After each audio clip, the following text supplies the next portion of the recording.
Hi, my name is Nina Linkoff, and we're here with Jessica Goldman Srebnick, CEO of Goldman Properties. Enjoy the interview. My dad started this company in 1968, and so we have a lot of experience in neighborhood revitalization, and we have our own model, and we have our own kind of beliefs in what's necessary to create thriving destinations, and we don't duplicate. But because every neighborhood is individual, every neighborhood has its own DNA, and just like a person, you have to find what is that personality that makes that person so special or makes that neighborhood so special. And so when we came here, it was actually my brother, Joey, was tasked with finding us the next Goldman Properties South Florida? Zone, anywhere.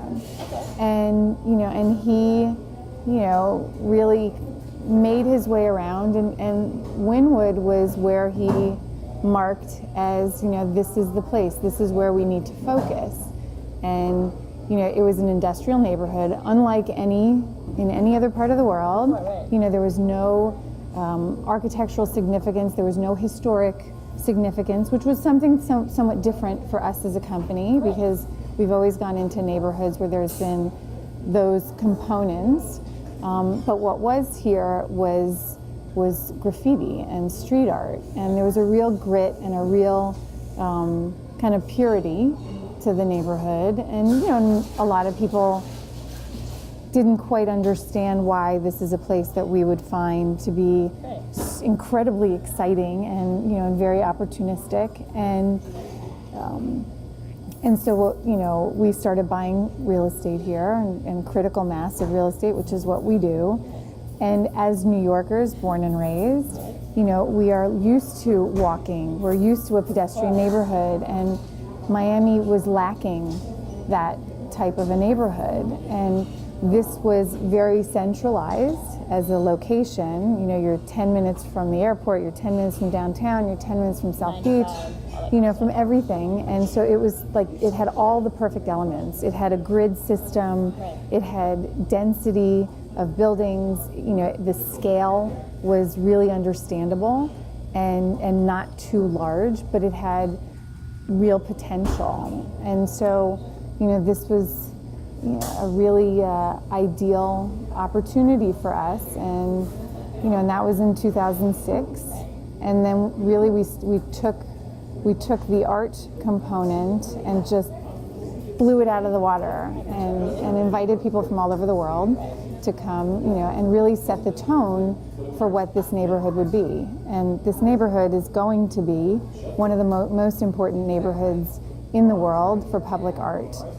It already, it's becoming that. We're very much in our infancy here. We as a company are not afraid of risk.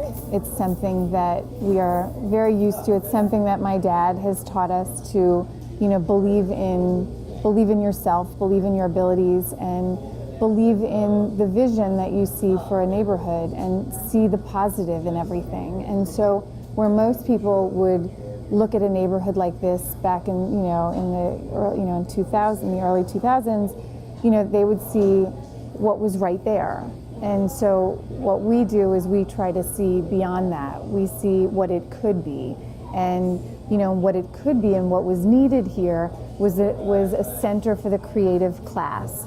The epicenter of art and culture for Miami, because Miami has amazing art and culture, but it was fragmented. And we needed a place for it to kind of all come together, and I think that's what Wynwood has done. That's what Wynwood continues to do, and and the risk, you never give in to fear. You never ever give in to fear, and you never give up. And if you work hard enough, you can make a success of anything.